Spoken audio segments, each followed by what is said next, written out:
Assalamualaikum warahmatullahi wabarakatuh. Perkenalkan, saya Rizky Andriani dengan NIM 23032005 dari kelas negosiasi dan advokasi bisnis kelas 6B. Baik, di sini saya akan menjelaskan mengenai penyusunan policy brief dan dokumen advokasi agribisnis. Policy brief merupakan salah satu bentuk dokumen advokasi yang banyak digunakan oleh peneliti, akademisi, lembaga swadaya masyarakat atau LSM, organisasi internasional, hingga instansi pemerintah baik di tingkat pusat maupun daerah. Dokumen ini dirancang untuk memberikan gambaran menyeluruh mengenai suatu permasalahan, menjelaskan akar penyebab timbulnya masalah tersebut, menawarkan beberapa alternatif kebijakan yang mungkin diterapkan, serta memberikan rekomendasi yang dianggap paling efektif dan efisien berdasarkan empiris, data statistik maupun hasil kajian akademik yang tersedia. Berbeda dengan laporan penelitian ilmiah pada umumnya yang cenderung panjang, teknis, dan syarat dengan istilah akademik, policy brief justru ditulis dengan gaya bahasa yang lebih ringkas, lugas, dan mudah dipahami oleh pembaca yang bukan berasal dari kalangan akademisi, khususnya para pejabat publik yang memiliki keterbatasan waktu untuk membaca dokumen yang terlalu panjang. Di bidang agribisnis, penyusunan policy brief memiliki peranan yang sangat penting mengingat sektor pertanian menghadapi berbagai tantangan yang kompleks dan saling berkaitan satu sama lain. Permasalahan seperti rendahnya produktivitas petani akibat penggunaan teknologi yang masih konvensional, perubahan iklim yang menyebabkan pola tanam menjadi tidak menentu, fluktuasi harga hasil pertanian, hingga tingginya biaya produksi akibat mahalnya harga pupuk dan sarana produksi pertanian. Melalui policy brief, berbagai persoalan yang saling terkait tersebut dapat dirumuskan secara sistematis, terstruktur, dan berbasis data sehingga memudahkan para pengambil kebijakan dalam menentukan langkah-langkah penyelesaian yang tepat, sasaran, dan terukur serta diimplementasikan dalam jangka pendek maupun jangka panjang. Nah, selain itu, fungsi dari policy brief juga menjadi jembatan penting antara hasil penelitian akademik dengan proses pembuatan kebijakan di tataran praktis. Tidak semua hasil penelitian dapat dipahami dengan mudah oleh pejabat pemerintah atau pembuat kebijakan, karena kan umumnya ditulis menggunakan bahasa akademik yang panjang, teknis, dan syarat dengan metodologi penelitian yang kompleks. Nah, kondisi ini seringkali menyebabkan hasil penelitian yang sesungguhnya sangat bermanfaat justru tidak disampaikan atau tidak digunakan secara optimal dalam proses pengambilan keputusan. Nah, dengan adanya policy brief ini hadir sebagai solusi atas permasalahan tersebut dengan menyederhanakan hasil penelitian menjadi informasi yang singkat, jelas, terarah, serta langsung mengarah pada solusi konkret yang dapat diterapkan oleh pengambil kebijakan. Baik, di sini saya akan membahas mengenai pengertian policy brief. Policy brief adalah dokumen singkat yang berisi analisis terhadap suatu permasalahan publik beserta rekomendasi kebijakan yang dapat dijadikan pertimbangan oleh pengambil keputusan dalam menentukan langkah-langkah penyelesaian yang tepat. Nah, sebagai sebuah dokumen advokasi, policy brief tidak dimaksudkan untuk menggantikan laporan penelitian ilmiah yang mendalam, melainkan berfungsi sebagai jembatan yang menghubungkan hasil kajian akademik dengan kebutuhan praktis para pembuat kebijakan. Meskipun disebut singkat, policy brief tetap harus memuat informasi yang lengkap, logis, runtut, dan didukung oleh data yang valid dan dapat dipertanggungjawabkan sehingga mampu memberikan gambaran yang jelas dan komprehensif mengenai suatu persoalan tanpa harus membaca keseluruhan laporan penelitian. Karakteristik singkat namun padat inilah yang menjadi ciri khas sekaligus tantangan tersendiri dalam penyusunan policy brief, karena penulis dituntut untuk mampu menyaring informasi yang paling relevan dan esensial dari sekian banyak data dan temuan yang tersedia. Secara umum, tujuan utama policy brief itu adalah untuk membantu serta mempercepat proses pengambilan keputusan bagi pihak-pihak yang berwenang. Berbeda dengan laporan penelitian akademik yang biasanya memiliki puluhan hingga ratusan halaman lengkap, policy brief hanya menyajikan poin-poin penting yang benar-benar dibutuhkan oleh pembuat kebijakan dalam waktu yang relatif singkat, umumnya berkisar antara 2 hingga 4 halaman. Oleh karena itu, isi policy brief harus disusun secara efisien dan langsung fokus pada beberapa unsur pokok, yaitu identifikasi masalah, penjelasan mengenai penyebab timbulnya masalah tersebut, analisis dampak yang ditimbulkan apabila masalah dibiarkan tanpa penanganan, pemaparan beberapa pilihan atau alternatif kebijakan yang memungkinkan untuk diterapkan, serta rekomendasi konkret mengenai kebijakan yang dianggap paling efektif dan efisien untuk dijalankan berdasarkan pertimbangan biaya, manfaat, dan kelayakan implementasi di lapangan. Dalam praktiknya, policy brief sering digunakan secara luas oleh berbagai institusi, mulai dari kementerian dan lembaga pemerintah di tingkat pusat, pemerintah daerah, lembaga penelitian dan pengembangan, organisasi non-pemerintah atau NGO, perguruan tinggi, hingga organisasi internasional seperti Food and Agriculture Organization atau FAO, World Bank, dan International Fund for Agriculture Development atau IFAD. Policy brief juga memiliki karakteristik yang membedakannya secara signifikan dengan jenis tulisan ilmiah lainnya seperti skripsi, tesis, ataupun artikel jurnal maupun laporan penelitian pada umumnya. Bahasa yang digunakan dalam policy brief haruslah sederhana, lugas, mudah dipahami, dan seminimal mungkin menggunakan istilah-istilah teknis atau jargon akademik yang berpotensi menyulitkan pembaca awam, terutama para pejabat publik yang belum tentu memiliki latar belakang keilmuan yang sama dengan penulis. Meskipun demikian, seluruh informasi yang disampaikan di dalam policy brief tetap harus berdasarkan bukti ilmiah yang kuat, data statistik yang akurat dan terkini, hasil penelitian yang kredibel, maupun fakta lapangan yang telah diverifikasi kebenarannya. Dengan kata lain, policy brief harus mampu menggabungkan dua unsur yang sering dianggap bertolak belakang, yaitu kedalaman keilmuan di suatu sisi dan kemudahan penerapan dalam praktik kebijakan di sisi lain, sehingga menghasilkan dokumen yang tidak hanya ilmiah tetapi juga aplikatif. Dalam bidang agribisnis, policy brief dapat digunakan untuk membahas berbagai isu strategis yang berkaitan langsung dengan keberlangsungan sektor pertanian dan kesejahteraan pelaku usaha di dalamnya, dan misalnya itu seperti peningkatan produktivitas tanaman pangan melalui inovasi teknologi budidaya, pengembangan komoditas ekspor unggulan untuk meningkatkan devisa negara, pemberdayaan petani, digitalisasi pertanian, serta kebijakan penggunaan pupuk bersubsidi yang tepat sasaran. Nah, contohnya apabila terjadi penurunan produksi padi akibat perubahan iklim yang menyebabkan pergeseran musim tanam dan meningkatnya serangan agronisme pengganggu tanaman, seorang peneliti atau akademisi dapat menyusun policy brief yang menjelaskan secara sistematis penyebab utama penurunan produksi tersebut, menganalisis dampaknya terhadap ketahanan pangan nasional dan kesejahteraan petani, serta memaparkan beberapa alternatif kebijakan yang dapat dilakukan pemerintah, misalnya melalui pengembangan varietas tahan iklim, perbaikan sistem irigasi, atau penguatan asuransi pertanian, serta memberikan rekomendasi terbaik berdasarkan hasil penelitian dengan pertimbangan kelayakan implementasi di lapangan. Baik, selanjutnya saya akan membahas mengenai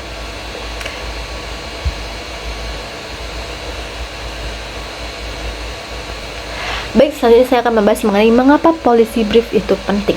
Policy brief penting karena memiliki peranan yang sangat penting dan juga strategis, karena juga berfungsi sebagai jembatan penghubung antara dunia akademik yang syarat dengan teori dan metodologi ilmiah dengan dunia kebijakan yang menuntut kecepatan serta ketepatan dalam pengambilan keputusan. Selama ini tidak sedikit hasil penelitian sebenarnya memiliki potensi besar untuk menjawab dan menyelesaikan berbagai permasalahan yang dihadapi masyarakat, baik dalam skala lokal, regional, nasional maupun juga nasional maupun internasional.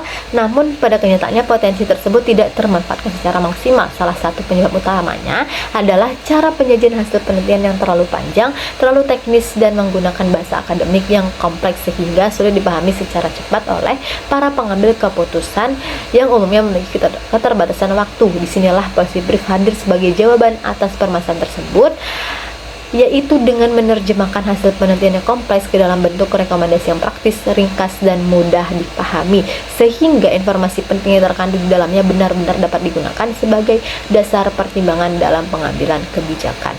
Dalam sektor agribisnis, urgensi keberadaan policy brief semakin terasa mengingat sektor ini merupakan salah satu sektor yang paling rentan terhadap perubahan arah kebijakan pemerintah, baik pada tingkat pusat maupun daerah. Berbagai bentuk kebijakan strategis seperti pemberian subsidi pupuk yang menentukan besarnya biaya produksi yang harus ditanggung petani, penetapan harga pembelian pemerintah atau HPP yang berpengaruh langsung terhadap tingkat pendapatan petani pada masa panen, kebijakan impor, penyaluran bantuan alat mesin pertanian yang berkaitan dengan efisiensi proses produksi, serta pembangunan dan perbaikan infrastruktur irigasi yang menjadi faktor penentu keberhasilan budidaya tanaman pangan.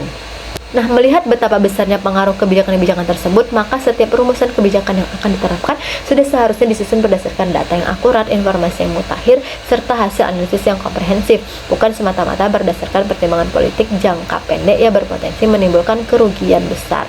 Selain itu, policy brief juga memegang peranan penting dalam mendukung terwujudnya pembangunan pertanian yang berkelanjutan di tengah kompleksnya tantangan global yang harus dihadapi saat ini. Sektor pertanian kini berhadapan dengan berbagai persoalan serius, mulai dari perubahan iklim, kemudian yang menyebabkan pola cuaca yang tidak menentu dan risiko bencana hidrometeorologi seperti kekeringan banjir, kedegradasi kualitas lahan pertanian akibat penggunaan pupuk dan pestisida, dan semakin berkurangnya jumlah tenaga kerja di sektor pertanian karena banyaknya generasi muda yang lebih memilih bekerja di sektor non-pertanian. Berbagai tantangan tersebut saling terkait satu sama lain dan menuntut adanya kebijakan yang tepat sasaran, berbasis bukti, serta disusun secara cermat agar pembangunan pertanian tetap dapat berjalan secara berkelanjutan. Melalui policy brief inilah pemerintah dapat lebih mudah menentukan skala prioritas kebijakan yang paling relevan dan realistis untuk diterapkan sesuai dengan kondisi wilayah, ketersediaan sumber daya, serta karakteristik permasalahan yang dihadapi, sehingga setiap kebijakan yang dijalankan benar-benar memberikan hasil yang optimal dan tepat guna. Policy brief juga berperan penting dalam meningkatkan kualitas komunikasi antara peneliti dengan pembuat kebijakan. Dua pihak yang sebenarnya saling membutuhkan namun seringkali bekerja secara terpisah tanpa adanya media penghubung yang efektif di antara keduanya. Kemudian yang terakhir, bagi mahasiswa program studi agribisnis, kemampuan menyusun policy brief juga merupakan bekal keterampilan yang sangat penting dan tidak boleh diabaikan dalam mempersiapkan diri menghadapi dunia kerja yang semakin kompetitif dan dinamis. Berbagai instansi pemerintah, mulai dari kementerian, dinas pertanian di tingkat provinsi maupun kabupaten, badan perencanaan pembangunan daerah, hingga perusahaan-perusahaan di sektor pertanian ataupun agribisnis dan lembaga penelitian saat ini sangat membutuhkan tenaga kerja profesional yang mampu melakukan analisis kebijakan secara sistematis dan menyusun rekomendasi yang benar-benar aplikatif berdasarkan data yang tersedia. Kemampuan semacam ini menjadi nilai tambah tersendiri yang membedakan lulusan agribisnis yang hanya menguasai teori di bangku perkuliahan dengan lulusan yang benar-benar siap memberikan kontribusi nyata dalam proses pengambilan kebijakan di lapangan. Oleh sebab itulah, keterampilan menyusun policy brief tidak hanya bermanfaat sebagai bagian dari proses pembelajaran lingkungan akademik, tapi juga memiliki nilai strategis dan daya saing yang tinggi di dunia profesional, sekaligus menjadi wujud kontribusi menyata mahasiswa agribisnis dalam mendukung terciptanya pembangunan pertanian yang berkelanjutan serta peningkatan kesejahteraan petani di Indonesia.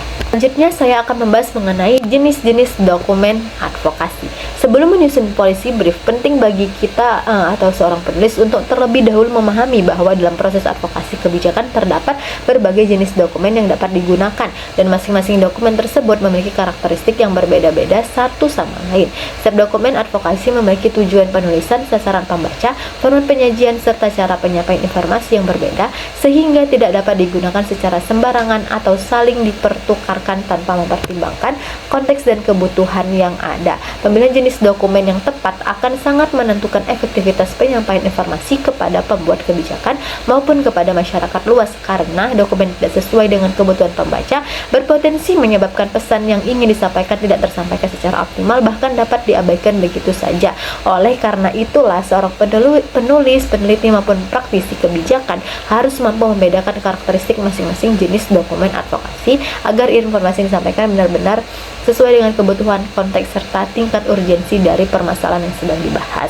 Nah, secara umum dokumen advokasi itu dapat dipahami sebagai dokumen yang dibuat dengan tujuan untuk mempengaruhi, memberikan masukan, ataupun mendorong terjadinya perubahan terhadap suatu kebijakan publik yang sedang berlaku maupun yang sedang dirumuskan. Dokumen semacam ini tidak hanya berisi pendapat atau opini pribadi penulisnya, tetapi haruslah didukung oleh data, fakta lapangan, serta hasil analisis yang dapat dipertanggungjawabkan secara ilmiah maupun praktis, sehingga argumentasi yang dibangun di dalamnya memiliki kekuatan dan kredibilitas yang tinggi di hadapan pembuat kebijakan. Dalam bidang agribisnis, dokumen advokasi sering digunakan untuk menyampaikan berbagai persoalan mendesak, seperti rendahnya produktivitas pertanian akibat keterbatasan teknologi dan sumber daya, tingginya biaya produksi, ketidakstabilan harga komoditas, hingga isu ketahanan pangan nasional yang menjadi perhatian serius di tengah pertumbuhan penduduk yang terus meningkat. Salah satu dokumen advokasi yang paling sering digunakan dan paling populer di kalangan peneliti maupun pembuat kebijakan adalah policy brief. Dokumen ini memiliki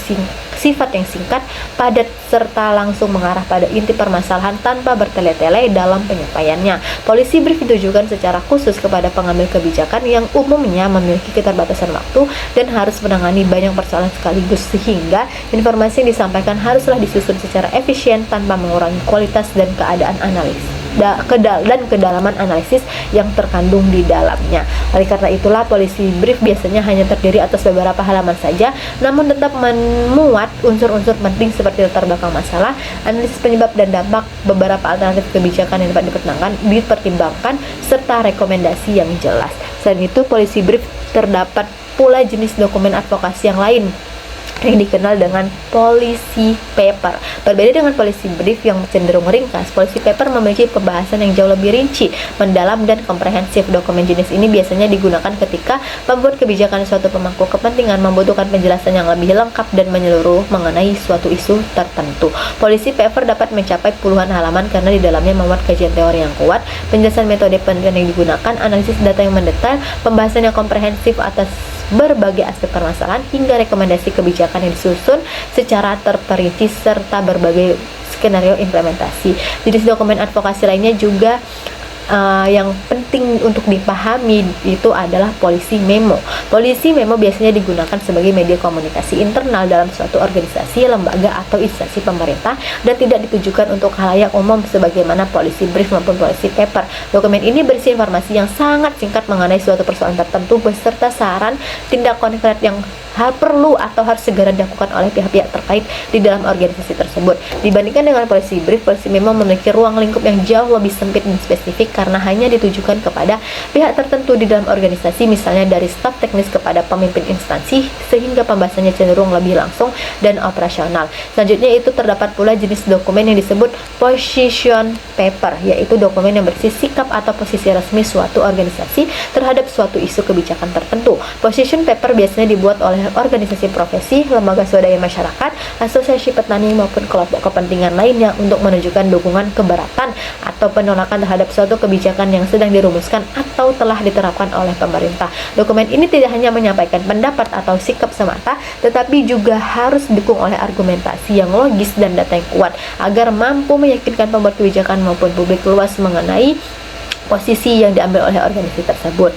Kemudian, dalam dunia agribisnis, keberadaan berbagai jenis dokumen advokasi tersebut dapat diilustrasikan melalui contoh konkret. Nah, misalnya ini, ketika terjadi kenaikan harga pupuk yang menyebabkan biaya produksi petani meningkat secara signifikan, dalam situasi seperti ini, berbagai jenis dokumen advokasi dapat digunakan secara bersamaan sesuai dengan kebutuhan masing-masing pihak. Policy brief dapat disusun untuk memberikan rekomendasi singkat dan cepat kepada pemerintah mengenai solusi yang harus segera diambil untuk meredam dampak kenaikan harga pupuk tersebut. Policy paper dapat disusun untuk mengkaji secara lebih mendalam penyebab struktural di balik kenaikan harga pupuk, termasuk faktor global maupun domestik. Position paper dapat disusun oleh organisasi atau asosiasi petani sebagai bentuk sikap resmi terhadap kebijakan pemerintah terkait subsidi pupuk, sedangkan policy memo dapat digunakan secara internal oleh Dinas Pertanian untuk memberikan arahan teknis kepada jajaran di bawahnya mengenai langkah-langkah mitigasi yang harus segera dilakukan. Keberadaan berbagai jenis dokumen advokasi tersebut menunjukkan dengan jelas bahwa penyampaian informasi kepada pembuat kebijakan tidak hanya dapat dilakukan melalui laporan penelitian ilmiah yang panjang dan formal semata, dan informasi kebijakan haruslah disusun dan dikemas sesuai dengan kebutuhan dan karakteristik penggunanya agar dapat dipahami dengan mudah, cepat, dan tepat sehingga pada akhirnya mampu menghasilkan keputusan kebijakan yang berkualitas dan juga tepat sasaran. Selanjutnya saya akan membahas mengenai struktur policy brief. Meskipun policy brief merupakan dokumen yang bersifat singkat dan ringkas, penyusunannya itu tidak boleh dilakukan secara sembarangan, melainkan harus mengikuti struktur tertentu yang telah teruji efektivitasnya agar informasi yang disampaikan dapat mudah dipahami oleh pembaca, khususnya para pembuat kebijakan. Struktur yang baik dan sistematis akan sangat membantu pembuat kebijakan dalam memahami permasalahan secara runtut, mulai dari latar belakang munculnya masalah, proses analisis dilakukan, hingga rekomendasi konkret. Setiap bagian dalam struktur policy brief memiliki fungsi tersendiri yang saling melengkapi satu sama lain, sehingga apabila salah satu bagian disusun secara tidak tepat atau diabaikan begitu saja, maka kualitas keseluruhan dokumen akan menurun dan pesan yang ingin disampaikan berpotensi tidak tersampaikan secara utuh kepada pembaca. Bagian yang pertama itu dalam penyusunan brief yang harus diperhatikan adalah judul. Judul harus dibuat secara singkat, jelas, spesifik, dan mampu menggambarkan inti permasalahan yang dibahas tanpa perlu membaca keseluruhan isi dokumen terlebih dahulu. Judul yang baik dan langsung menarik perhatian pembaca sejak pandangan pertama dan memberikan gambaran awal mengenai fokus dan arah pembahasan yang akan dijelaskan lebih lanjut di dalam dokumen. Nah, sebagai contohnya itu misalnya judul seperti strategi peningkatan produktivitas padi melalui optimalisasi irigasi di Kabupaten Aceh Utara. Nah, sudah cukup memberikan gambaran yang jelas nih kepada pembaca mengenai komoditas yang dibahas, pendekatan solusi yang ditawarkan, serta lokasi kajian yang menjadi fokus penulisan sehingga pembaca dapat langsung menilai relevansi dokumen tersebut dengan kebutuhan ataupun kepentingan mereka. Bagian yang kedua yang tidak kalah penting adalah ringkasan eksekutif atau executive summary. Ringkasan ini berfungsi untuk memberikan gambaran umum secara padat mengenai keseluruhan isi policy brief hanya dalam beberapa paragraf singkat, namun tetap harus mencakup unsur-unsur penting seperti permasalahan utama yang dibahas, hasil analisis yang telah dilakukan, serta rekomendasi kebijakan yang diusulkan kepada pembaca. Mengingat sebagian besar pembuat kebijakan ini memiliki waktu yang sangat terbatas dan harus menangani banyak agenda sekaligus, tidak jarang mereka hanya membaca bagian ringkasan saja sebelum memutuskan apakah dokumen tersebut layak untuk dipelajari lebih lanjut secara mendalam. Oleh karena itulah kualitas penulisan ringkasan eksekutif menjadi sangat menentukan, karena bagian inilah yang akan menjadi penentu pertama apakah suatu policy brief akan mendapatkan perhatian serius dari pembuat kebijakan. Bagian berikutnya adalah latar belakang masalah. Pada bagian ini penulis bertugas menjelaskan secara mendetail nih kondisi-kondisi yang melatar belakangi munculnya suatu persoalan yang menjadi fokus pembahasan dalam dokumen. Penjelasan yang diberikan haruslah didukung oleh data yang valid, terkini, dan dapat dipertanggungjawabkan sehingga pembaca benar-benar memahami dan meyakini bahwa permasalahan yang diangkat tersebut memang nyata terjadi di lapangan serta membutuhkan penanganan yang segera. Data-data pendukung tersebut dapat bersumber dari BPS atau Badan Pusat Statistik, kementerian terkait seperti Kementerian Pertanian, hasil-hasil penelitian ilmiah yang telah dipublikasikan, maupun lembaga-lembaga resmi lainnya yang memiliki kredibilitas dan otoritas dalam menyediakan data di bidang yang bersangkutan. Setelah latar belakang masalah dipaparkan secara jelas, bagian selanjutnya itu adalah analisis masalah. Bagian ini dapat dikatakan sebagai inti atau jantung dari keseluruhan policy brief, karena disinilah penulis menjelaskan secara mendalam mengenai penyebab utama munculnya permasalahan yang telah diidentifikasi sebelumnya. Dalam melakukan analisis, penulis tidak cukup hanya menjelaskan gejala-gejala yang tampak di permukaan, tetapi harus mampu menggali dan mengidentifikasi akar penyebab atau root cause dari permasalahan tersebut secara komprehensif dengan mempertimbangkan berbagai faktor yang saling berkaitan, baik faktor teknis, ekonomi, sosial, maupun kelembagaan. Nah, dengan memahami akar masalah secara tepat, solusi dan rekomendasi yang akan diberikan pada bagian selanjutnya akan menjadi jauh lebih tepat sasaran dan efektif dalam menyelesaikan persoalan yang sesungguhnya. Bagian berikutnya yaitu adalah alternatif kebijakan. Dalam penyusunan policy brief, seorang penulis tidak boleh hanya menawarkan satu solusi tunggal, melainkan harus memaparkan beberapa pilihan kebijakan yang memungkinkan untuk diterapkan guna mengatasi permasalahan yang telah dianalisis sebelumnya. Setiap alternatif kebijakan ditawarkan harus dijelaskan secara rinci dan berimbang, mencakup kelebihan yang dimiliki, kekurangan atau keterbatasan yang mungkin muncul, peluang keberhasilan apabila diterapkan, serta berbagai tantangan yang mungkin dihadapi selama proses pelaksanaannya di lapangan. Dengan menyajikan berbagai alternatif kebijakan secara objektif dan berimbang, pembuat kebijakan akan memiliki beberapa pilihan yang dapat dipertimbangkan secara matang sebelum akhirnya menentukan keputusan akhir yang paling sesuai dengan kondisi dan sumber daya yang tersedia. Bagian selanjutnya yang harus disusun adalah rekomendasi kebijakan.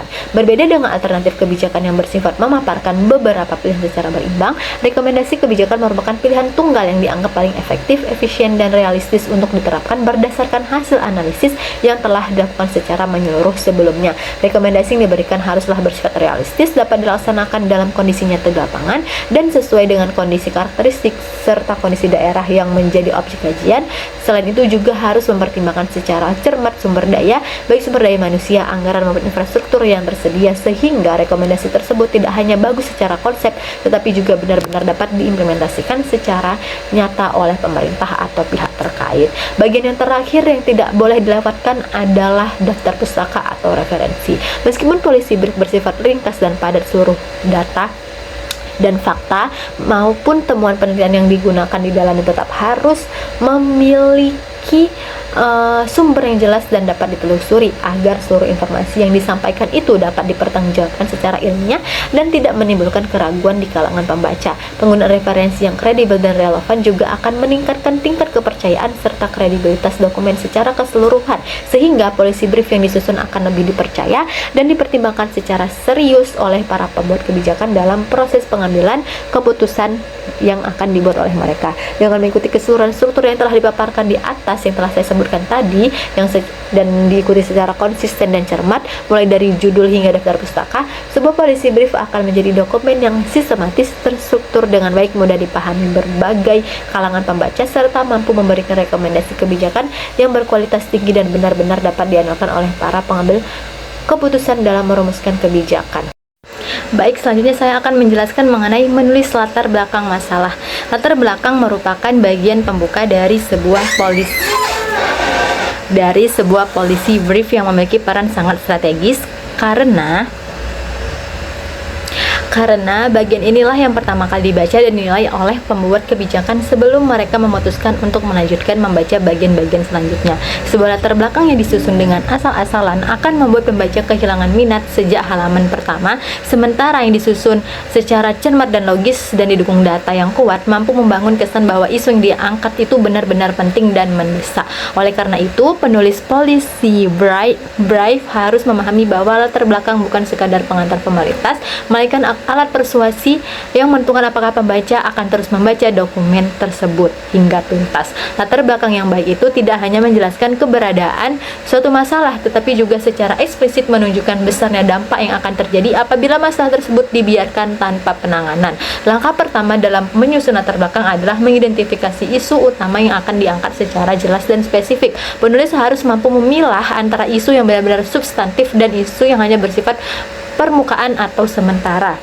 Dalam bidang agribisnis terdapat banyak pilihan isu yang dapat diangkat, misalnya rendahnya produktivitas padi di suatu wilayah, tingginya harga pupuk, lalu semakin berkurangnya minat generasi muda untuk terjun ke sektor pertanian, hingga persoalan distribusi hasil pertanian yang tidak merata antar wilayah. Pemilihan isu ini sebaiknya tidak dilakukan secara sembarangan, melainkan didasarkan pada pertimbangan dan dengan kondisi aktual di lapangan, karena isu yang menarik namun minim data akan sulit dijadikan dasar argumentasi yang kuat. Setelah itu, isu utama ditentukan dengan jelas dan penulis wajib menyajikan data kuantitatif maupun kualitatif yang mendukung klaim bahwa masalah tersebut memang benar-benar terjadi, bukan sekadar opini saja.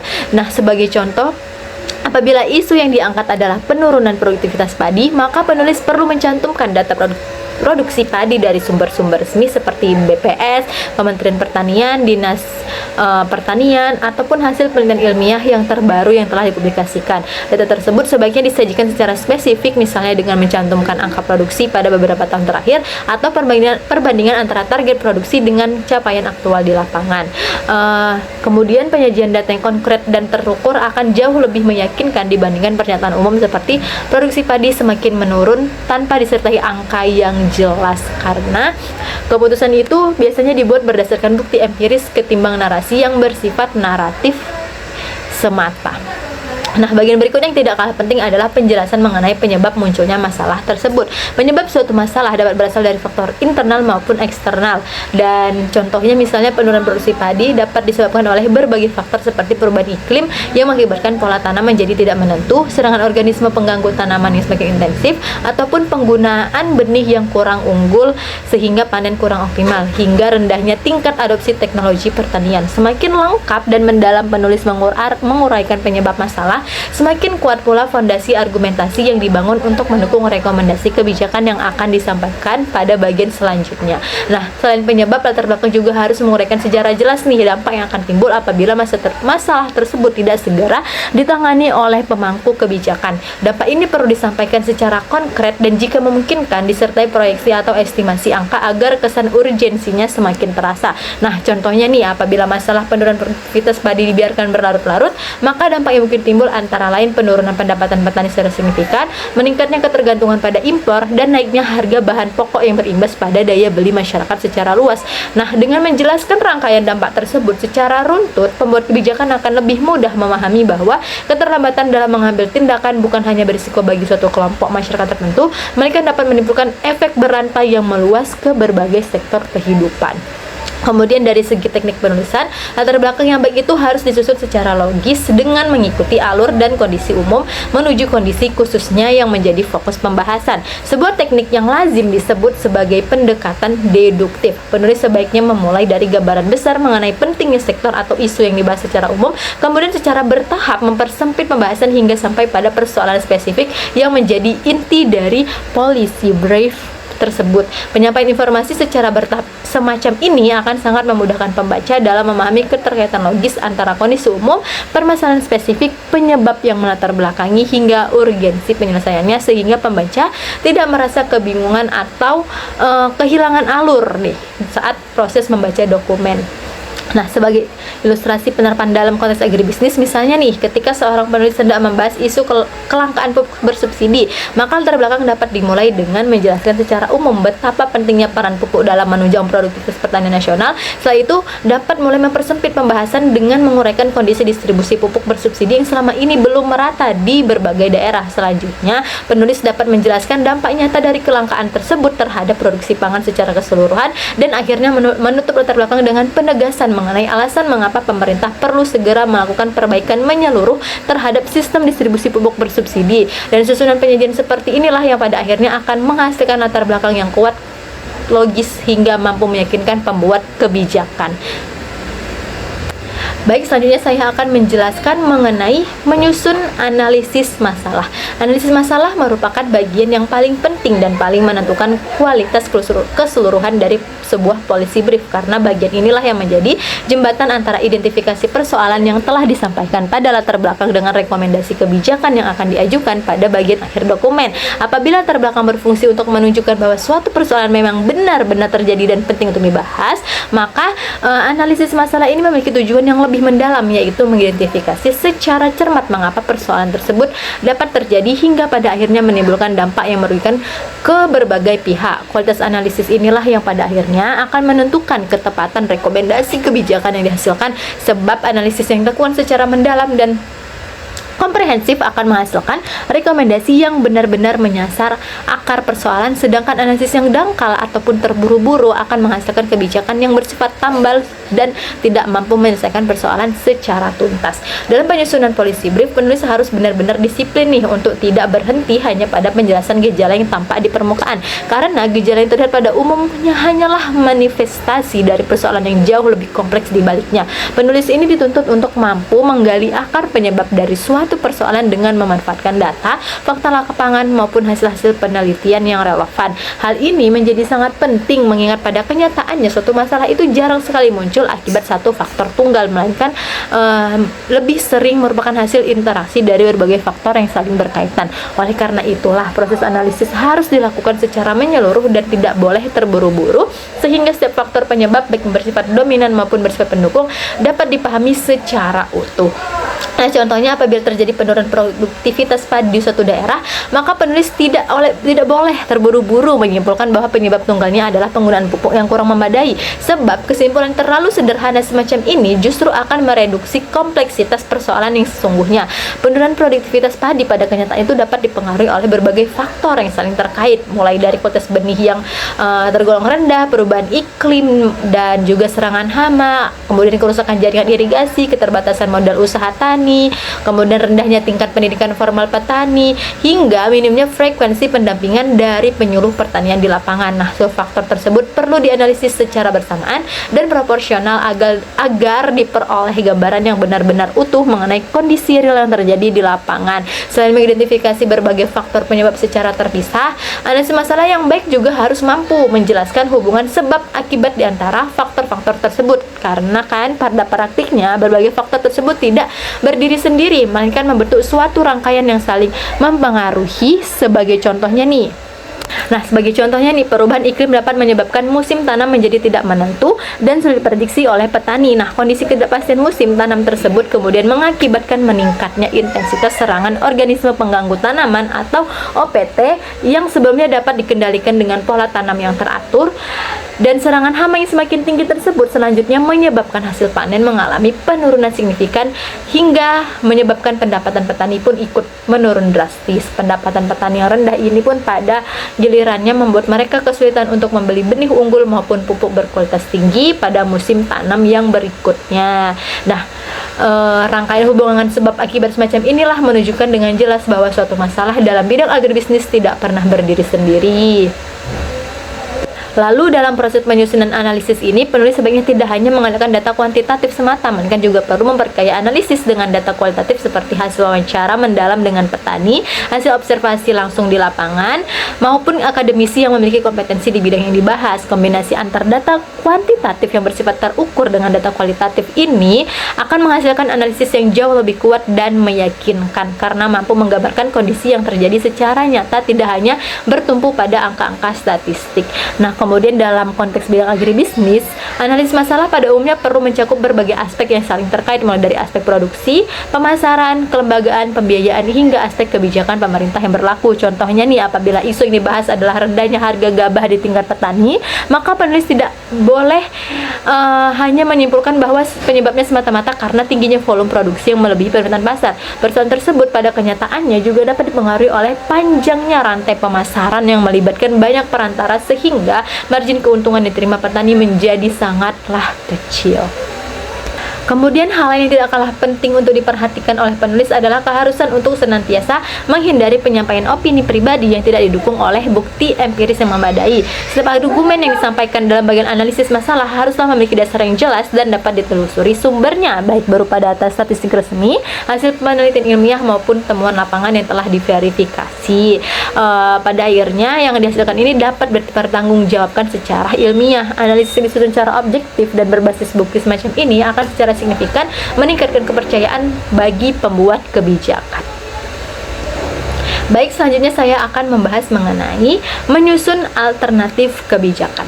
Setelah proses identifikasi masalah dan analisis penyebab selesai dilakukan, tahapan berikutnya adalah menyusun alternatif kebijakan. Tahap ini merupakan bagian yang sangat penting. Mengapa demikian? Karena menjadi jembatan antara hasil analisis permasalahan dengan rekomendasi kebijakan yang akan diberikan kepada pembuat keputusan. Alternatif kebijakan ini adalah berbagai pilihan solusi yang dapat dipertimbangkan untuk mengatasi suatu permasalahan publik.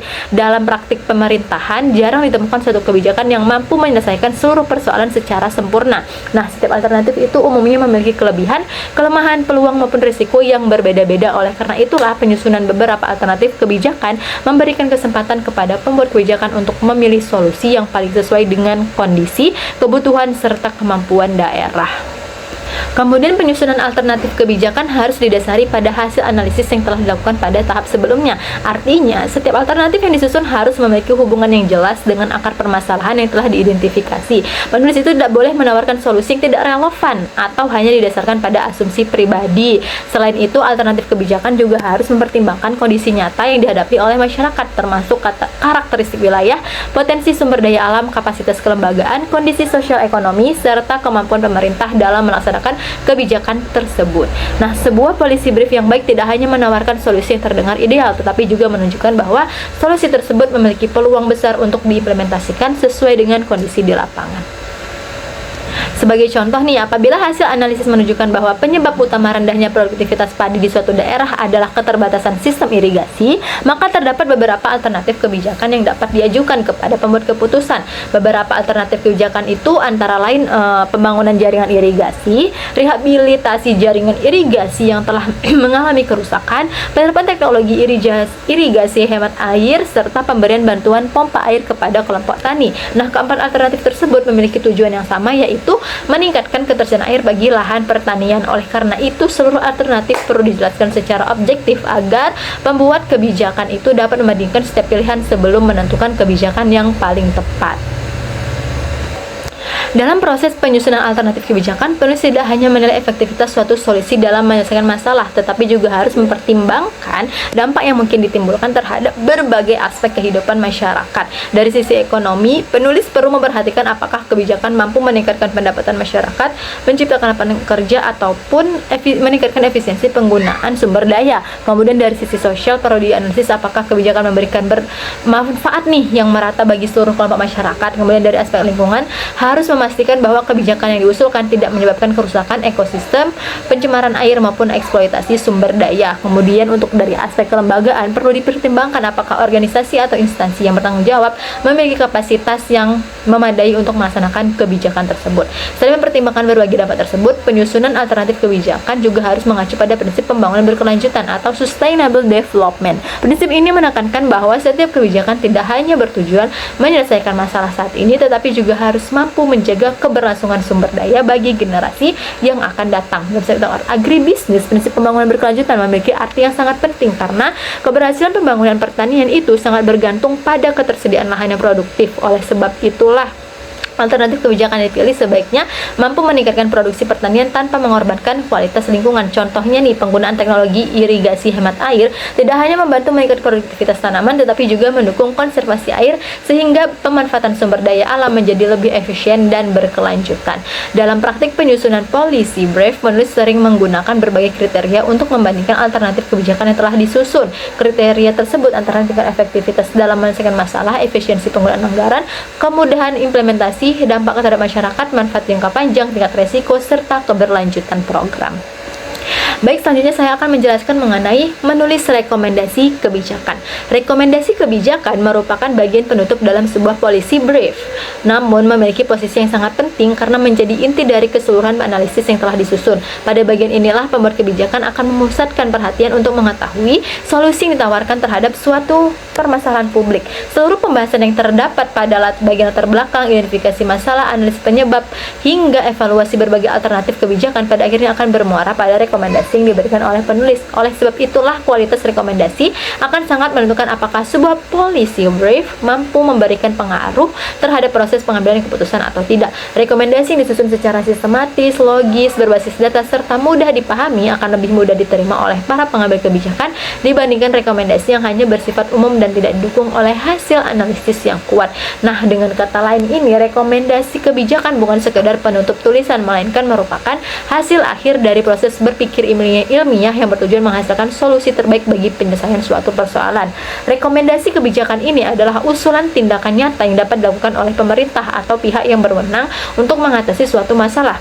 Berbeda dengan saran biasa yang seringkali hanya berisi pendapat pribadi tanpa dasar yang jelas, rekomendasi kebijakan harus didasarkan pada bukti empiris, hasil penelitian, analisis data, kajian teoritis, maupun pengalaman implementasi kebijakan di berbagai daerah atau negara lain. Dengan demikian, setiap rekomendasi yang diberikan itu memiliki dasar ilmiah yang kuat sehingga dapat dipertanggungjawabkan. Penulis itu harus mampu menunjukkan hubungan yang jelas antara masalah yang telah diidentifikasi dengan solusi yang diusulkan. Jika hubungannya tidak dijelaskan secara baik, maka rekomendasi akan kehilangan kekuatan argumentasinya dan sulit meyakinkan pembuat kebijakan untuk mengadopsinya. Dalam menyusun rekomendasi kebijakan, penulis juga harus mampu menjelaskan alasan mengapa rekomendasi tersebut dipilih dibandingkan dengan alternatif kebijakan lainnya. Pada tahap sebelumnya biasanya telah dilakukan analisis terhadap beberapa alternatif solusi yang masing-masing memiliki kelebihan dan kekurangan. Oleh karena itulah, bagian rekomendasi harus menjelaskan bahwa alternatif yang dipilih merupakan pilihan yang paling efektif, efisien, paling realistis, serta paling sesuai dengan kondisi yang dihadapi. Penjelasan tersebut penting agar pembuat kebijakan memahami bahwa rekomendasi yang diberikan bukan muncul secara tiba-tiba, melainkan merupakan hasil seleksi berdasarkan berbagai pertimbangan akademik, teknis, ekonomi, sosial, maupun lingkungan. Semakin kuat argumentasi yang mendukung rekomendasi tersebut, semakin besar peluang kebijakan untuk diterapkan dalam praktik. Salah satu prinsip utama dalam penyusunan rekomendasi kebijakan adalah aspek realistis atau kelayakan implementasi. Sebuah rekomendasi yang baik bukanlah rekomendasi yang didengar ideal tetapi sulit dilaksanakan, melainkan solusi yang benar-benar dapat diwujudkan sesuai dengan kondisi yang ada. Penulis itu harus mempertimbangkan kemampuan pemerintah dalam menyediakan sumber daya manusia, anggaran, teknologi, regulasi, maupun kelembagaan yang diperlukan. Sebuah rekomendasi yang membutuhkan biaya sangat besar belum tentu dapat diterapkan apabila kemampuan fiskal pemerintah terbatas. Sebaliknya, rekomendasi yang sederhana tetapi mampu memberikan dampak besar justru lebih berpeluang untuk diimplementasikan. Oleh karena itulah, analisis mengenai kelayakan pelaksanaan menjadi salah satu aspek yang tidak boleh diabaikan dalam penyusunan rekomendasi kebijakan. Selain realistis, rekomendasi juga harus disesuaikan dengan karakteristik daerah atau wilayah yang menjadi sasaran kebijakan. Setiap daerah itu memiliki kondisi sosial, ekonomi, budaya, geografis, serta potensi sumber daya yang berbeda, sehingga solusi yang berhasil diterapkan di suatu wilayah belum tentu sesuai apabila diterapkan di wilayah lain. Penulis itu perlu memahami kondisi lokal agar rekomendasi yang diberikan benar-benar relevan dengan kebutuhan masyarakat. Misalnya nih, kebijakan peningkatan produksi pertanian di daerah dengan ketersediaan air yang cukup tentu berbeda dengan daerah yang sering mengalami kekeringan. Dengan demikian, kebijakan untuk meningkatkan kesejahteraan nelayan akan berbeda dengan kebijakan bagi petani tanaman pangan. Oleh karena itulah, rekomendasi harus mempertimbangkan kondisi spesifik daerah sehingga implementasinya dapat berjalan lebih efektif dan memberikan manfaat yang optimal. Prinsip yang tidak kalah penting adalah mempertimbangkan efisiensi penggunaan anggaran pemerintah. Nah, setiap program pembangunan itu harus disesuaikan dengan kemampuan keuangan negara maupun daerah. Rekomendasi kebijakan perlu memperhatikan keseimbangan antara biaya yang harus dikeluarkan dengan manfaat yang diperoleh. Nah, analisis biaya dan manfaat ini sering digunakan sebagai dasar dalam menentukan apakah suatu kebijakan layak diterapkan atau tidak.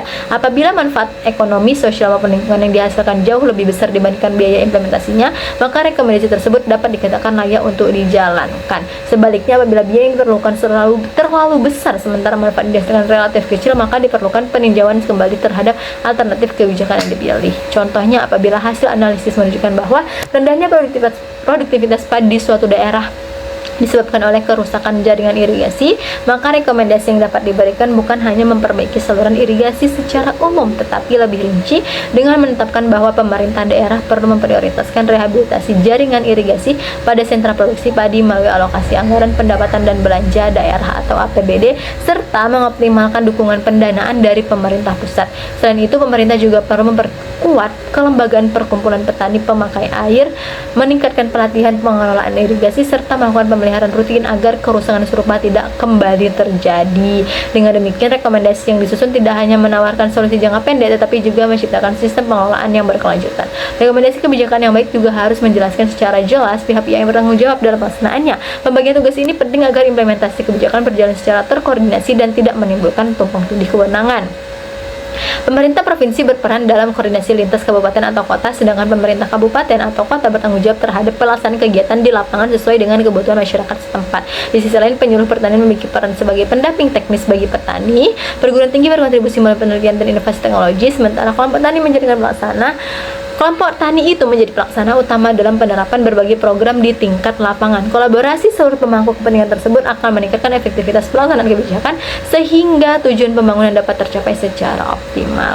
Kemudian, selain menjelaskan pihak yang bertanggung jawab, rekomendasi juga perlu disertai dengan gambaran manfaat yang akan diperoleh apabila kebijakan tersebut berhasil diterapkan. Penjelasan mengenai manfaat akan memperkuat argumentasi bahwa kebijakan tersebut layak untuk dilaksanakan. Manfaat yang dimaksud tidak hanya berupa peningkatan produksi atau keuntungan ekonomi, tetapi juga mencakup aspek sosial, lingkungan, dan kelembagaan. Contohnya nih, kebijakan rehabilitasi jaringan irigasi tidak hanya meningkatkan produktivitas padi dan pendapatan petani, tetapi juga mengurangi risiko gagal panen akibat kekeringan, meningkatkan efisiensi penggunaan air, memperkuat kerjasama antar petani, hingga mengurangi ketergantungan terhadap impor pangan. Nah, di samping manfaat, penulis juga harus mengidentifikasi berbagai hambatan yang mungkin muncul selama proses implementasi kebijakan. Setiap kebijakan memiliki tantangan yang berbeda-beda sehingga perlu dilakukan antisipasi sejak tahap perencanaan. Hambatan tersebut dapat berupa keterbatasan anggaran pemerintah, kurangnya sumber daya manusia yang kompeten, rendahnya partisipasi masyarakat, lemahnya koordinasi antar instansi, perubahan kondisi ekonomi, konflik kepentingan antar hingga faktor alam seperti bencana ataupun perubahan iklim. Apabila hambatan-hambatan tersebut tidak dipertimbangkan sejak awal, pelaksanaan kebijakan berpotensi mengalami kegagalan meskipun rekomendasi yang diberikan sebenarnya sudahlah tepat. Oleh karena itulah, penulis perlu menyampaikan langkah-langkah mitigasi atau strategi antisipasi, misalnya melalui peningkatan koordinasi lintas sektor, penyediaan pelatihan bagi pelaksana program, penguatan sistem monitoring dan evaluasi, penyusunan skala prioritas anggaran, serta peningkatan partisipasi masyarakat dalam setiap tahapan pelaksanaan kebijakan. Rekomendasi kebijakan yang berkualitas juga perlu mempertimbangkan dampak jangka panjang dari kebijakan yang diusulkan. Nah, kebijakan publik tidak hanya bertujuan menyelesaikan masalah yang sering terjadi, tetapi juga harus mampu mencegah munculnya permasalahan serupa pada masa yang akan mendatang. Oleh karena itulah, rekomendasi hendaknya diarahkan pada pembangunan sistem yang berkelanjutan. Nah, dalam sektor pertanian lah, misalnya, rekomendasi tidak cukup hanya berfokus pada peningkatan produksi, tetapi juga harus memperhatikan kelestarian sumber daya alam, konservasi lahan, efisiensi penggunaan air, adaptasi terhadap perubahan iklim, peningkatan kapasitas petani, serta penguatan kelembagaan petani agar pembangunan dapat berlangsung secara berkelanjutan. Selanjutnya saya akan membahas mengenai kesalahan dalam menulis policy brief. Dalam praktik penyusunan policy brief, masih banyak penulis yang melakukan berbagai kesalahan yang dapat menurunkan kualitas dokumen dan mengurangi efektivitas penyampaian informasi kepada pembuat kebijakan. Kesalahan-kesalahan tersebut dapat terjadi karena kurangnya pemahaman mengenai tujuan policy brief, lemahnya kemampuan analisis, kurangnya penggunaan data yang valid, maupun ketidaktepaatan dalam menyusun struktur penulisan. Akibatnya yang terjadi adalah yang seharusnya menjadi dokumen singkat, padat, dan mampu mempengaruhi proses pengambilan keputusan justru menjadi sulit dipahami, tidak memiliki arah yang jelas, bahkan gagal memberikan solusi yang diterapkan. Padahal tujuan utamanya itu adalah membantu para pengambil keputusan memperoleh informasi yang cepat, akurat, dan berbasis bukti sehingga dapat digunakan sebagai dasar dalam merumuskan kebijakan publik. Oleh karena itulah, setiap penulis perlu memahami berbagai kesalahan yang sering terjadi agar dapat menghindari sejak tahap perencanaan hingga penyelesaian dokumen. Salah satu kesalahan yang paling sering ditemukan adalah tidak memiliki fokus permasalahan yang jelas. Banyak penulis berusaha memasuki terlalu banyak isu dengan harapan dokumen tersebut menjadi lengkap, namun pendekatan seperti ini justru membuat pembahasan menjadi melebar dan kehilangan arah. Pembaca akan mengalami kesulitan dalam memahami berbagai topik yang sebenarnya tidak saling berkaitan secara langsung, padahal kan karakteristik utamanya adalah membahas suatu isu strategis secara spesifik sehingga analisis dapat dilakukan secara mendalam dan solusi yang diberikan benar-benar tepat sasaran. Contohnya nih, apabila topik yang dipilih adalah rendahnya produktivitas padi, maka seluruh isi dokumen sebaiknya tetap berfokus pada faktor-faktor yang mempengaruhi produktivitas padi seperti kondisi irigasi, penggunaan benih unggul, pemupukan, serangan organisme pengganggu tanaman, akses terhadap teknologi, ataupun kemampuan petani dalam menerapkan budidaya yang baik. Pembahasan tidak seharusnya melebar pada persoalan lain agar tidak membingungkan pembaca. Kesalahan berikutnya adalah penggunaan data yang tidak valid atau tidak memiliki sumber yang jelas. Nah, dokumen yang dibuat itu harus berdasarkan fakta, bukti empiris, hasil penelitian, serta data statistik yang dapat dipertanggungjawabkan. Bila keputusan publik yang diambil berdasarkan informasi tidak akurat, maka akan berpotensi menimbulkan kebijakan yang kurang efektif dan merugikan bagi masyarakat. Kemudian kesalahan lain yang sering ditemukan adalah analisis masalah yang terlalu dangkal. Sebagian penulis hanya menjelaskan gejala yang tampak di permukaan tanpa berusaha mengidentifikasi penyebab utama dari suatu permasalahan. Akibatnya, solusi yang diusulkan hanya mampu mengatasi dampak sementara dan tidak menyelesaikan akar persoalan. Contohnya nih, apabila terjadi penurunan produksi padi, penulis mungkin hanya menyebutkan bahwa hasil panen menurun tanpa menjelaskan faktor-faktor seperti penyebabnya, seperti kerusakan jaringan irigasi, penggunaan benih yang kurang berkualitas, dan hal lainnya. Analisis yang baik itu seharusnya mampu menunjukkan hubungan sebab akibat secara jelas sehingga pembaca dapat memahami mengapa suatu masalah terjadi dan mengapa solusi tertentu dianggap paling tepat untuk mengatasinya. Dengan analisis yang komprehensif, rekomendasi kebijakan yang dihasilkan juga akan menjadi lebih efektif karena benar-benar menyasar akar permasalahan. Kesalahan berikutnya adalah memberikan rekomendasi yang tidak realistis atau sulit untuk diterapkan. Tidak sedikit penulis yang mengusulkan kebijakan yang terdengar sangat ideal tetapi mengabaikan kondisi nyata di lapangan. Sebuah rekomendasi mungkin terlihat menarik secara teoritis, namun apabila membutuhkan anggaran yang sangat besar, sumber daya manusia yang belum tersedia, teknologi yang belum berkembang, atau dukungan kelembagaan yang masih lemah, maka kemungkinan besar rekomendasi tersebut sulit diimplementasikan. Oleh karena itulah, penulis harus mempertimbangkan sebagian aspek kelayakan sebelum menyusun rekomendasi, termasuk kemampuan fiskal pemerintah.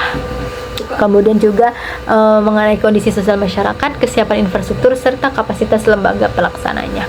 Rekomendasi yang realistis tidak selalu berarti sederhana, tetapi merupakan solusi yang memiliki peluang besar untuk dilaksanakan dan mampu memberikan manfaat nyata bagi masyarakat. Kesalahan yang juga cukup sering terjadi adalah penggunaan bahasa yang terlalu ilmiah, teknis, atau berbelit-belit.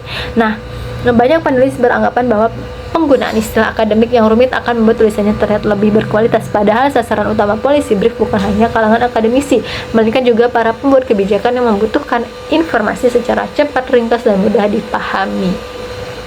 Oleh karena itu, bahasa yang digunakan itu sebaiknya sederhana, komunikatif, lugas, serta langsung pada inti pembahasan tanpa mengurangi kualitas akademiknya. Kalimat yang terlalu panjang, penggunaan istilah asing yang tidak diperlukan, maupun penjelasan yang berulang-ulang juga sebaiknya dihindari agar dokumen tetap mudah dibaca dan dipahami. Kesalahan lain yang juga sering dijumpai adalah tidak menjelaskan dampak atau manfaat dari kebijakan yang direkomendasikan. Dalam proses pengambilan keputusan, pembuat kebijakan tidak hanya ingin mengetahui solusi yang ditawarkan, tetapi juga ingin memahami konsekuensi positif yang akan diperoleh apabila kebijakan diterapkan. Oleh sebab itulah, setiap rekomendasi perlu dilengkapi dengan penjelasan mengenai manfaat yang diharapkan baik dalam jangka pendek maupun jangka panjang. Kemudian, selain menjelaskan manfaat, penulis juga sering mengabaikan kemungkinan dampak negatif atau hambatan yang dapat muncul selama implementasi kebijakan. Padahal setiap kebijakan pasti memiliki tantangan tertentu seperti keterbatasan anggaran, rendahnya partisipasi masyarakat, dan hal lainnya. Nah, mengabaikan aspek tersebut membuat rekomendasi terkesan terlalu optimis dan kurang mempertimbangkan realitas di lapangan. Oleh karena itulah, penulis sebaiknya tidak hanya menjelaskan manfaat kebijakan, tetapi juga mengidentifikasi potensi hambatan beserta strategi untuk mengatasinya. Lalu kesalahan yang lainnya adalah tidak memperhatikan struktur penulisan yang sistematis.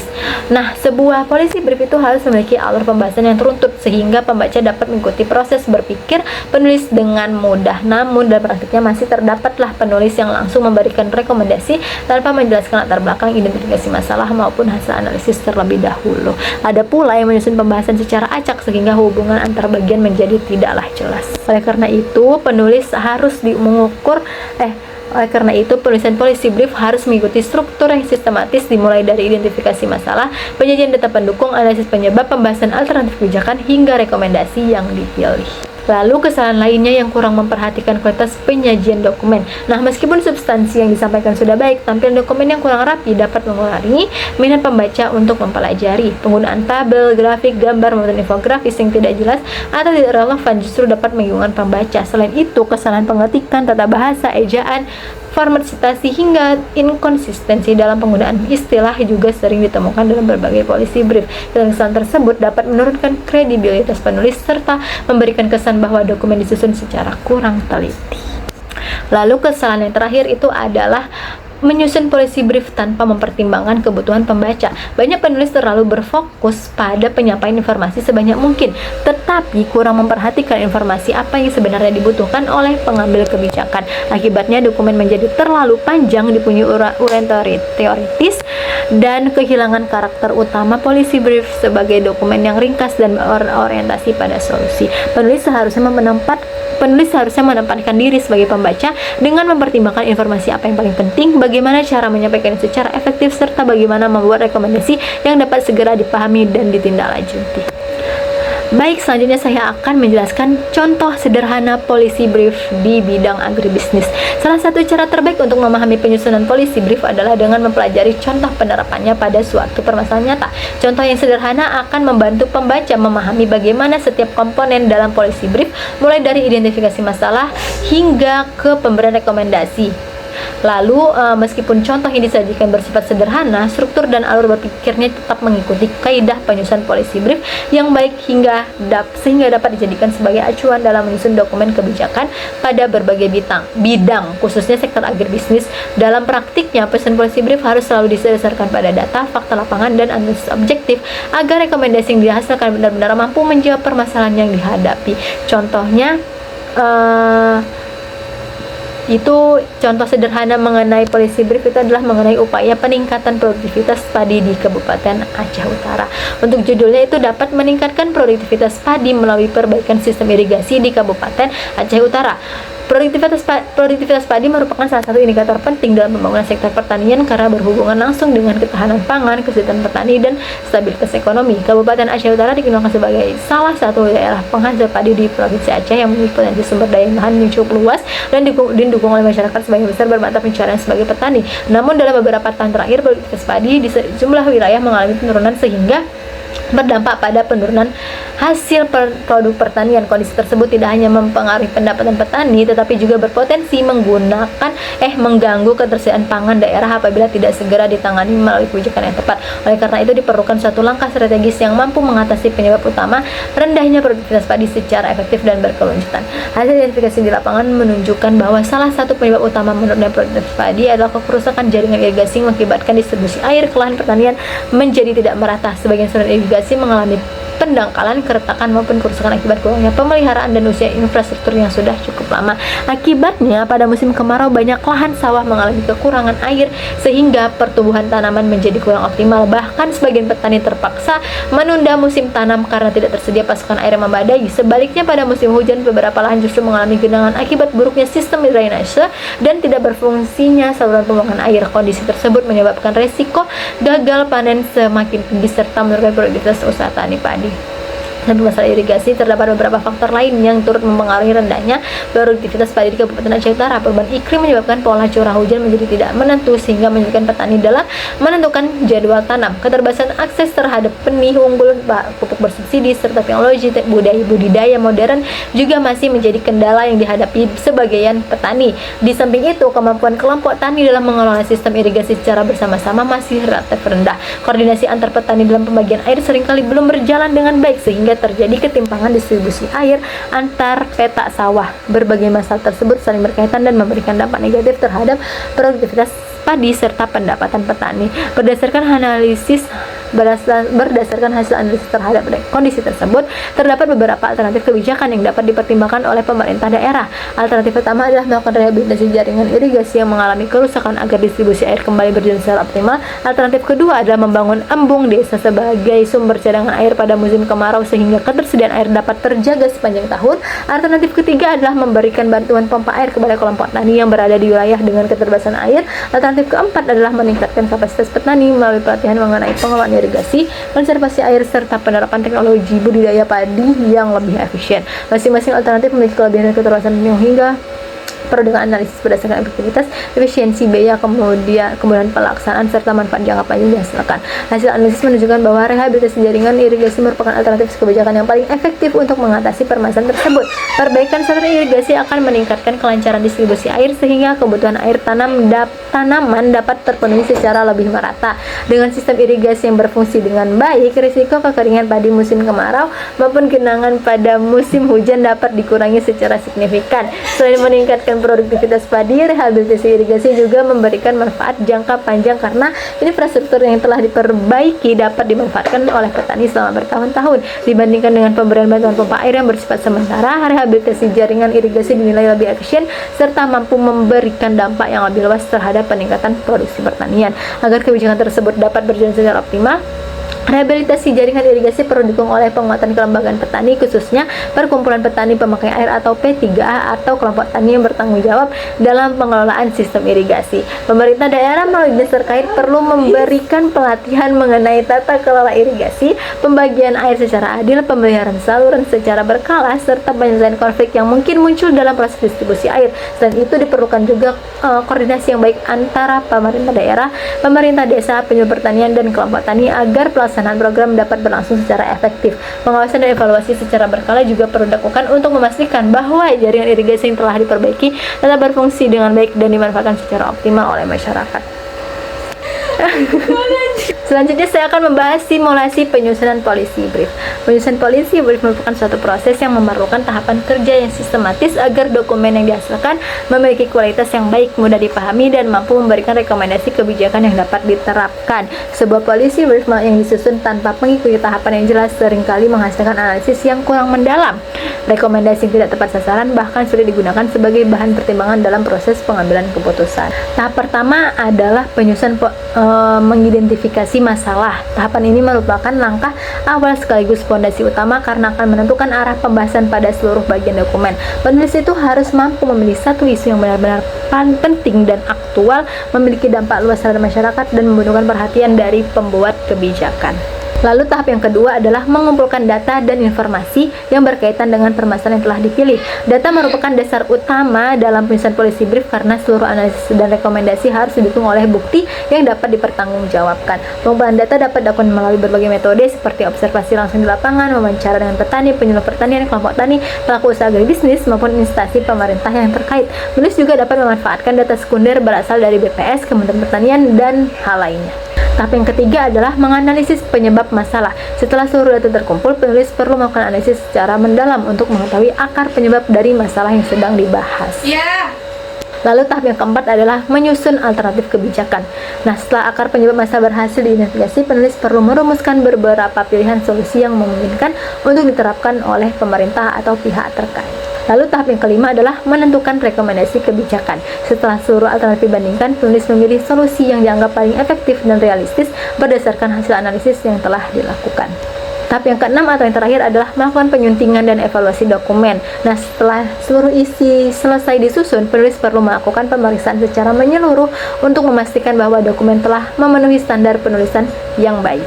Evaluasi dilakukan terhadap berbagai aspek, mulai dari ketepatan data, kejelasan analisis, konsistensi struktur penulisan, hingga penggunaan bahasa, dan juga kesesuaian antara rekomendasi dan hasil analisis yang dilakukan. Kemudian penulis juga perlu memeriksa kembali apakah terdapat kesalahan pengetikan, penggunaan istilah yang kurang tepat, kesalahan data bahasa, maupun kekeliruan dalam penyajian tabel, grafik, ataupun gambar.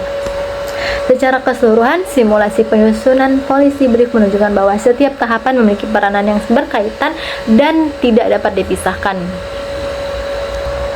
Kemudian dengan mengikuti tahapan penyusunan secara sistematis, maka policy brief yang dihasilkan akan menjadi dokumen yang informatif, berbasis bukti, mudah dipahami, serta mampu memberikan kontribusi nyata dalam mendukung proses perumusan dan pengambilan kebijakan publik khususnya di bidang agribisnis.